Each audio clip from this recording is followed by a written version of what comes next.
And another question that was kind of similar to this that was asked to me by Susan is, what about luxury properties? Are people who own homes that are worth $5 million paying these 5 or 6% commissions? Well, sometimes, but in most cases they're not. Even though the industry standard is between 5 to 6%, usually on luxury listings, the commission is negotiated a lot lower because luxury listings have a lot more competition. A lot more agents want those high profile listings, not only to boost their ego, but because the commissions are a lot higher. So on a luxury listing, commissions might only be between 2% or 4% maximum of the total selling price.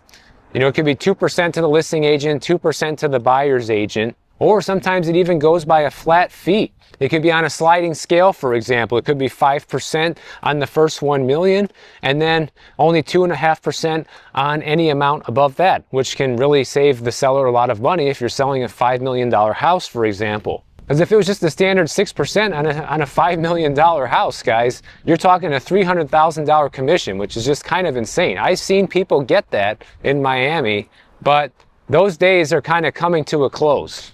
And not only is there higher competition, but a lot of real estate agents who are trying to make a name for themselves in the luxury market, they will voluntarily take a much smaller commission to say that, yeah, I had a $10 million listing, and use that as leverage to try and get more $10 million listings in the area to show, hey, look at me, I can do this, and people trust me to sell a house of this caliber. And if you're somebody who owns a house that expensive, you'd be really smart to use a flat fee agent, those MLS brokers that only charge you, a few $1,000s or whatever to put it on the MLS. You can save yourself an absolute fortune. But the reality is most luxury listings don't do that. They opt for the full dog and pony show. They go with the luxury listing agent. They do all the luxury promotional material because all the rich people need to be finessed. You have to be courted along the way to buy the house. You have to feel like it's home. Obviously, I'm being a little bit sarcastic here, but at the same time I'm not, because all that stuff is mostly true.